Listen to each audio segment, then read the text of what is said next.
नमस्कार दर्शक बंधु आउ एक पाणीपाग अपडेट्रे आपणको स्वागत। दर्शक बंधु साइक्लोन स्ट्रम बा बात्या रेमाल एबे दुर्बल हेबार लागिछि एवं यार प्रभाव जो भली भाव में ओडिशा रे वर्षा देखा मिलूला आज ठारू सामान्य ब्रेक लगी। तेबे आज भिडियो आलोचना करबा आपनकर 28 तारिख रे केमिति रहबो पाणीपागर स्थिति देश रे एवं राज्य रे।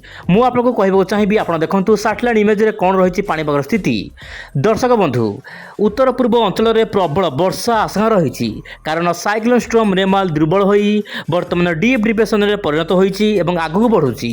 किंतु गत 24 घंटा मध्य राज्यर विभिन्न अंचल में प्रबल वर्षा जनजीवन को अस्तव्यस्त करिछि। आपण देखंतु नयागढ़ रणपुर रे आपनकर 92 मिलीमीटर वर्षा रेकर्ड करा जाईछि। ता सहित दर्शक बंधु केन्द्रापड़ा राजनगर रे 78 मिलीमीटर, सेहीपरि नयागढ़ रे भापुर रे आपनकर 75 मिलीमीटर। तेबे दर्शक बंधु आप देखु 29 तारिख पुणी फेर खरा राज्यर विभिन्न अंचल में बढ़ गरमर मात्रा कारण आपणकर दर्शक बंधु वर्तमान समय जेहेतु बात्या आगू बढ़ी जाइए राज्य में पुणी थे गरम गुलुगुली होबार आशंका रही। आप दृश्य को देखु वर्तमान समय उत्तर भारत समेत देशर विभिन्न अंचल में प्रबल गरम जारी रही किंतु आपणकर ओडिशा पश्चिमबंग झारखंड यार आखपाख अंचल में तापमात्रा बढ़ वर्तमान मौसुमी रेखा आपणकर आरब सागर बाहरी म्यांमार पर्यंत पहुंची जाइए।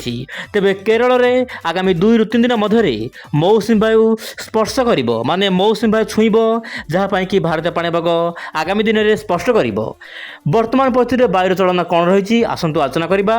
आपण देखंतु साइक्लोन स्ट्रम रेमाल वर्तमान दुर्बल हो जाइछि एवं गोटे अवपात भाव में आपणकर बांग्लादेशर उपरी भाग रही एवं यार प्रभाव में आपणकर नागालैंड मणिपुर ता सहित आसाम गुवाहाटी यही सब राज्यर विभिन्न जिले में भीषण वर्षा हेब। किंतु ओडिशा कथा जदि आम आलोचना करबा आपण देखंतु ओडिशा रे धीरे धीरे वर्तमान उत्तर पश्चिम दिगरु वायु आसीबार आशंका रही। आपण देखंतु बंगोपसागर वर्तमान सक्रिय रही कारण वर्तमान मौसुमीर समस्त फ्लो गोटे जगह एकत्रीकरण होउछि।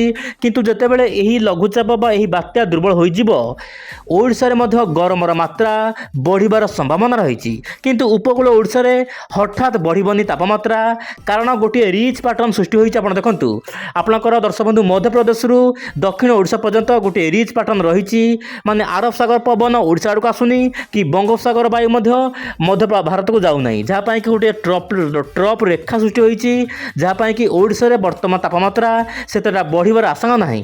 किंतु वर्षा केवल उत्तर पूर्व अंचल मानकरे बा पूर्व भारत मानकरे लागि रहिबो आगामी 2 ରୁ 3 दिन। किंतु मझिरे मझिरे ओडिशार केतक अंचल रे सामान्य वर्षा देखि मिलि पारे। बादल दृश्य देखंतु आपनकर ओडिशार विभिन्न जिले में बादल बाहरी पारे। ता सहित दर्शक बंधु दक्षिण पश्चिम भारत केतक अंचल में बादल स्थिति देखा मिल पारे।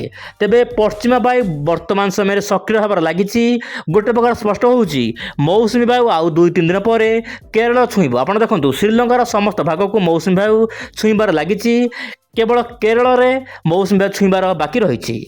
तेबे आपण एही दृश्य को देखंतु वर्तमान समय जदि आमे देखिबा आपनकर 28 तारिख रे केउ राज्य रे वर्षा हेबो जदि 28 तारिख दृश्य देखिबा आपनकर उत्तर पूर्व राज्य को बेसिकली वर्षा होबार आशंका रही जेमिति कि मु कहितली आसाम मेघालय मणिपुर ता सहित गुवाहाटी एही सब राज्यर विभिन्न अंचल रे एक्सट्रीमली रेनफॉल माने अति भयंकर वर्षा रही पारे।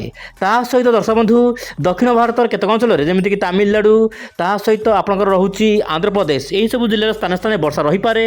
ता सहित गोवा केरल कर्णाटक महाराष्ट्र केतक अंचल में वर्षा सामान्य रही पारे। उत्तर प्रदेश केतक अंचल में सामान्य वर्षार मात्रा देखा मिल पारे। किंतु दर्शक बंधु उत्तर भारत विभिन्न राज्य में पाग मुख्यतः शुक्ला रहिबो एवं शुष्क वायु प्रभाव में तापमात्रा बढ़िबार आशंका रही।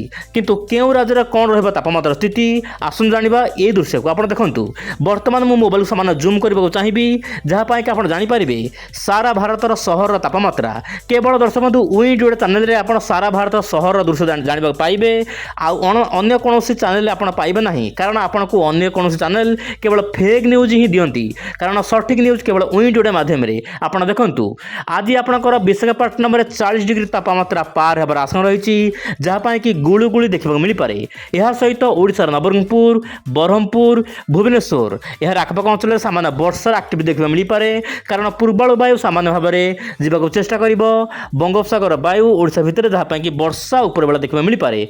किंतु दर्शक बंधु कोलकाता ता सहित दर्शक बंधु आपंकर जमी रोचे राजशाही, दुर्गापुर, भागलपुर, आप रंगपुर यही सबू स्थान मान तापमात्रा सामान्य कम रहा, वर्षार मात्रा देखा मिल पारे। यह सहित दर्शक बंधु आप वाराणसी, पाटना, गोरखपुर, लखनऊ ता सहित दर्शक बंधु कोरबा, जबलपुर यही सब स्थान में तापमात्रा प्राय 40 डिग्री पार हो और गरम गुलुगुली जनजीवन अस्तव्यस्त करें।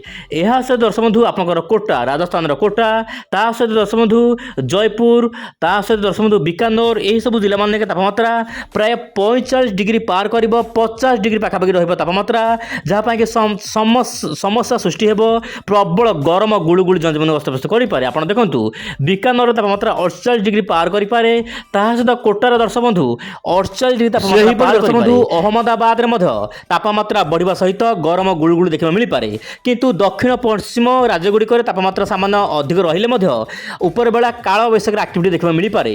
आप देखो जमीक रोचे दर्शक बंधु गोवा, केरल यार आखपाख अंचल वर्षार मात्रा देखा मिल पारे, सहित मुदुराई, श्रीलंकार केतक अंचल वर्षा देखा मिल पारे। अंडमान निकोबर द्वीपपुंज हल्का फुल्का वर्षा देखा मिल पारे। तेज ये तो 28 तारिख पाणीपाग रिपोर्ट मुझे कहली, मुझे पुणी आसना काली आउ एक अपडेट को साथ धरी। आज नमस्कार, जय जगन्नाथ।